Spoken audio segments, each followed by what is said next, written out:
Good morning students. In our previous video we have discussed regarding kingdom Monera, and I told you bacteria is a single member which is found in the Monera, and these bacteria can survive in a wide range of environmental condition, and also they have been classified based on their shape. They have been classified under 4 groups.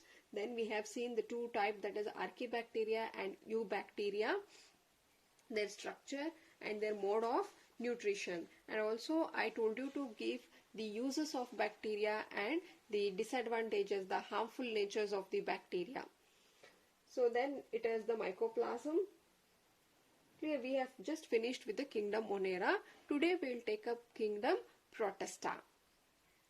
So the second kingdom here which we have to study is called kingdom Protista.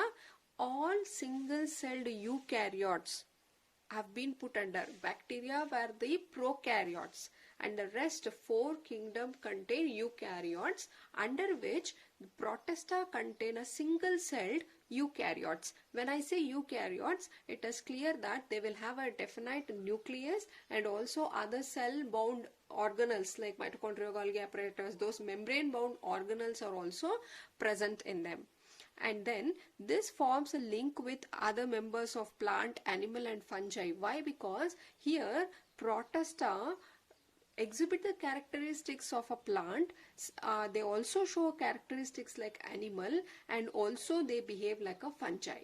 That is why we just called it as a connecting between a plant, animal and a fungi. See how like a plant, meaning we know that the photosynthesis work is performed by the plants. So here Protista will do that. It can do the photosynthesis process. At the same time, they have, some of them have cell wall, and some of them don't have the cell wall, which is a characteristics of animal, and some of them are saprophytic in nature. Therefore, it has the characteristics of plant, animal, fungi. Therefore, we just say that it forms a link with the plant, animal and fungi. Again, I told you the Protista can do photosynthetic work also, that is they can behave as autotroph, preparing their own food. Also they are heterotrophs. They can, some of the Protista are heterotrophic in nature, and they can move. If they can move, that is by means of flagella or cilia. You can see both type, the motile or as well as non-motile, both are seen. If it is motile, it is by using this flagella and cilia. And Protista will reproduce asexually or bisexually, or both. They can reproduce. Clear? These are some general characteristics. So coming to exactly the Protista, they have been classified under 5 groups. So the first group here is called as Chrysophyta. The first group are called as Chrysophyta. The second group are called as Pyrophytes. The third group are called as Euglenoids. Third group. The fourth group are the slime mold, and fifth is the Protozoan. Clear? So Chrysophyta, Pyrophyta, Euglenoids, slime mold, and it is the Protozoans. So each we have to study.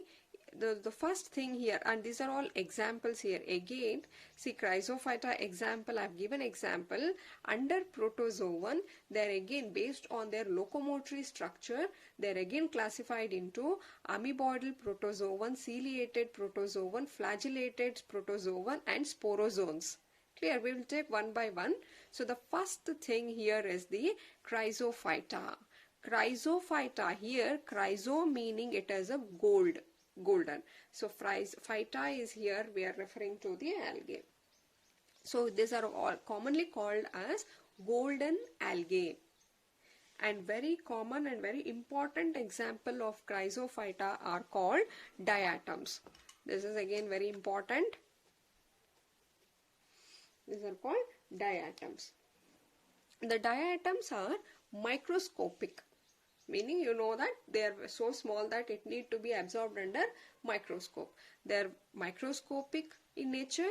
They are aquatic, meaning living in water, and they are photosynthetic. See, out of these 5, the Chrysophyta, Phyrophyta, euglenoids. These three are photosynthetic protista.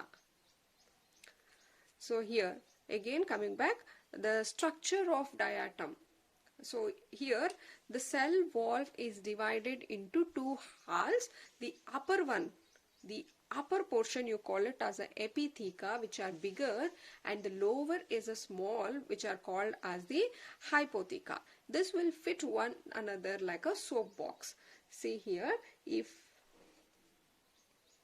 this is a upper, the cell wall, the upper portion is this one, we called this as epitheca, which is bigger, and the lower one is smaller to this upper one. So it is like this. The lower one you call it as hypotheca. Bigger one epi and lower one hypo. One is small and one is bigger. Therefore, they can easily fit to one another like a soap box. How you see the lid, how it closes to the bottom portion. It fixed like that. And also they have been connected with each other by valve. So this is how the diatoms look. And again, the cell walls are embedded with the silica, and these are indestructible in nature. Hence, they get deposited in their habitat over a large period of time, forming a diatomous earth. Meaning, see here, this is the structure of the diatom. The cell wall of this here, if you see, the cell wall is embedded with the silica.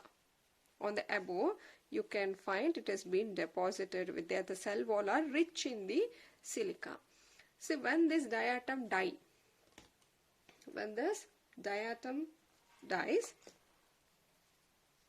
if this is one diatom and it has been, I told you, it has a rich silica, right? So now, when this die, the inner protoplasmic content will get, they die, but the cell wall cannot be degraded. They are indestructible. That's the meaning. They cannot be degraded. Therefore, they remain as such. Now there is, on this you can see a second diatom here. Again, this will also have the cell wall. And now again, when this diatom die, the inner content will be dead, but the silica layer will remain as such. Again, you can see there is a growth of the diatoms like this. They grow on one another, but the cell inside cell will die, but the silica, they are indestructible in nature. As a result, over a long period of time, when this process continue, after a long period of time, you can see these region are rich in silica, and this portion you call it as diatomous earth. Understood? That is what I have given here. The cell wall are embedded with the silica, and they are, you cannot destroy them. They are indestructible. They cannot be destroyed. Only the protoplasmic content inside the cell die, but the silica remain as such. Hence, they get deposited in their habitat. They just get deposited in the place where they live. Over a long period of time, when the process continue, over a long period of time, you can see more and more silica is being deposited, and that portion which is rich in the silica are now referred to as diatomous earth. Clear? Now, what is the use of this diatomous earth is, they are used for polishing purpose. See, silica is not like it is not even here. They are uneven in the distribution. Therefore, they give such a rough appearance. Therefore, they are also called as jewels of plant kingdom. Because of this jewelry look, ornamental look which is it is giving, it is called as jewels of plant kingdom, and that is used for polishing purpose. They are used for polishing purpose. They are used for filtration of oils and syrups, and also they are the chief producer in the ocean. We know that they are photosynthetic in nature and they live in the water. Therefore, here they will act as a chief producer in the ocean. Say producer should be autotrophs. They prepare their own food here and they form the chief producer in the ocean. About 80% of the percentage of oxygen has been fixed by the not diatoms, by this protista, that is these three, chryso and these three will fix about 80% of them. So hence diatoms are one among them and they are called chief producer in the ocean. So this is all about the chrysophyta, very important. And moving to the next one, you call it as pyrophytes. In the NCERT book, they have directly given as a dinoflagellates. Dinoflagellates are the examples which comes under the pyrophytes.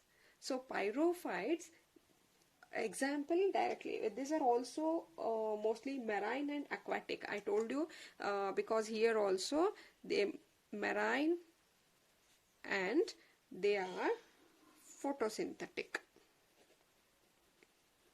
Similar to chrysophyta, they can also fix, that is using sunlight they can prepare their food. They are photosynthetic in nature. So coming to the example under that is the dinoflagellates. So these dinoflagellates are again aquatic, mostly marine, and they are photosynthetic in nature. They appear yellow, green, blue, brown, red. They appear different colors.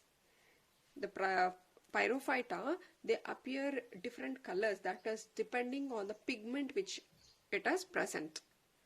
So depending, see, color is mainly because of the pigments. So depending upon what pigment is present, they take that color. Here the cell wall has stiff cellulose plate. See, the structure of the dinoflagellates here are,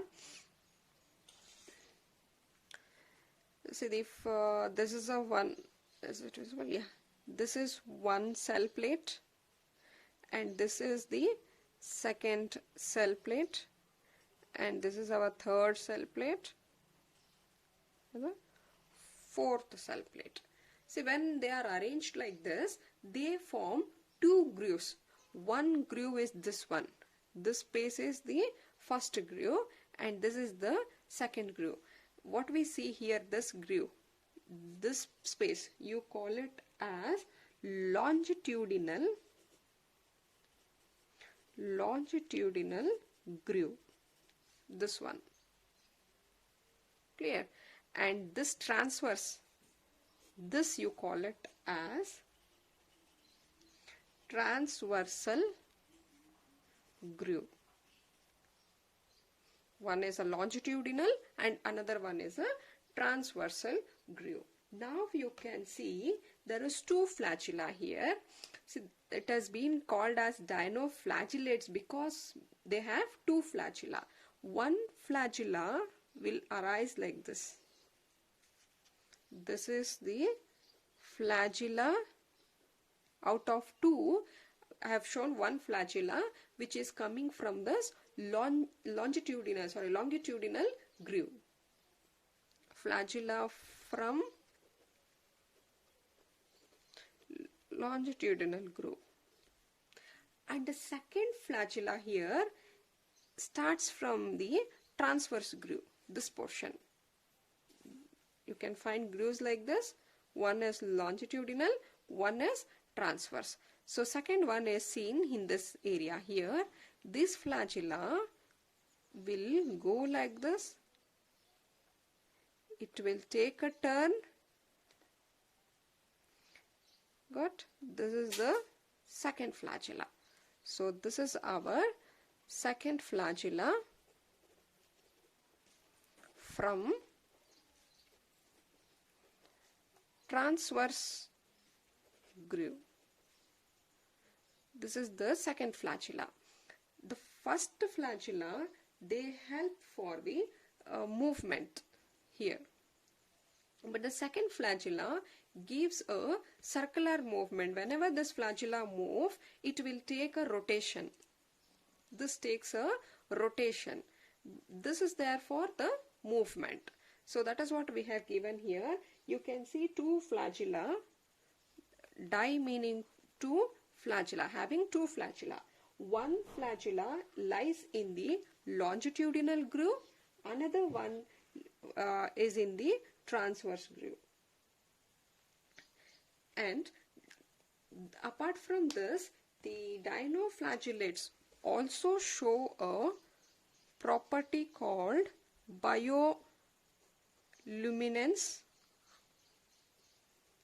They show a property called bioluminescence. That means they can glow, and this is possible because of a protein called luciferin. There is a protein called luciferin.